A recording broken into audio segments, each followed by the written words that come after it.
jeefti barbaaddi. Saree takka saboodonni jeefte.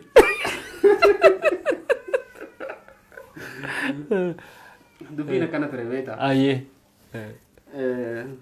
Mucaa tokkootu wali sooma wallurraa dhufa na fakkaata. Billawa qaqqaraa bibiriidha tokko fidee achi gurgura magaalaa Qobbootutti. Mucaa kun daa'imman gara biraatiin ijoollee faxina wayii. Darasaan billawa kanarraa bitatti. Gaafa tokko namni kun billawa asirra suqqatee deema. Darasaan tunis wayii fooniin illee muratan. Wayii waan akka billawa kanaan deematti ture. Amma kana anis ganduun deemee bitate jee billawa xiqqaa bitatte deemte. Bitadhee asirra suqqadhee akka namaatti anis hidhachuu eegale. Guyyuma lamaa hin daddeemsa.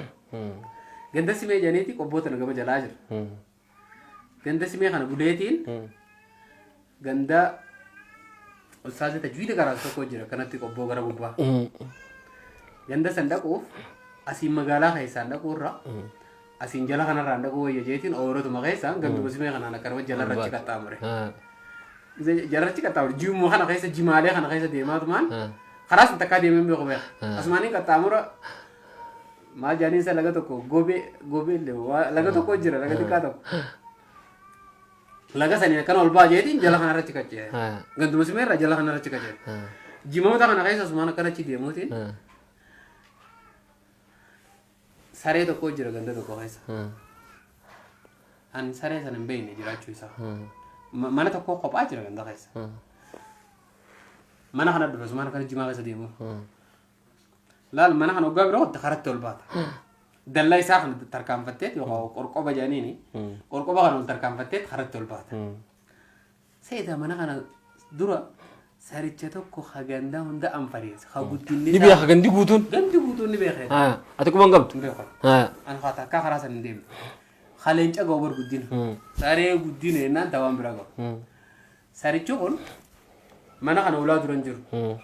Gara duubaa bakka qorqoba waliin baan kana achi jireedha. Mana kana duru jalaa ol dhufeetumaan hulluma isaa dura dhufee hulaa isaa tara duraan ol naannahee qorqoba kanaan bee ol ba'uu deeman. Akkumaan akkana mana gara duubaa naannahettiin akkam bifa biratti harkisa. Sarichi halaalattuu nama reebaa kabira dhufeef qonna. Marxoo ni qabbanooti qabboon. Fi martee Marxoo adii takkaan akkana laddaadhee kana qabadhee qabbanarra akkana deemu jira. Otumaan firaan arkin kan akka fuula yaa jiru qixxaa ture. olu taalee. Akkanuma lafa waan jedhuma haaf jedhuma ifoo biratti akkanuma asuman na jedhe laala asumatti. Ana bar ijoollee waan nama dilasiitii miti. Asuman na jedhee akkanuma fuula keessan laale. Marxoon akkanatti uffadhee jiru tanumaan fuuluma isaa kanarratti akkanuma mare. Fuuluma isaa kanarra mareetiin marxumaa fi huccuu harka isaa agartee inni qabe kan kanaas marxumaa wajjin akkasuma qabe. Qacam godhee Wal qabda nama. qabe fuudhee. Amma fuudhee waliin lafa wajjin qufne. Kufee min marxoo tana fi keessaa beekuma marxoo tana wajjin waliin qabe. Yoo gadhiise nandeessu saamee ka hojjetee suutumatti kana Wal galgalchitan amma innis ni utaala atis ni qabda. ni qabaa ni utaala marxoo keessaa bahuun danda'u inni harkisaa kunis sirna qotteessa. Seenee marxoo keessa guututti. Harkisaatti marxoo keessa seenee ilkeensaa tunis marxoodhaa wajjin walitti hagoogee qacam ta'e karatti soso'uun dhabe ni wicifata miilli isaa nan ga'u. Yoon gadhiise nan dhiisu saamee waliin turre. Namni sitti hin dhufne. Namta kan jiru barga nama saamee kan beektaa bara aduun hin baane bara. Awwa billaa mudhiirra jiru kan akkanuma baafadheeti man wannuma kana wajjin. Marxuma ta'e wajjin. Marxuma tana wajjin. Caq.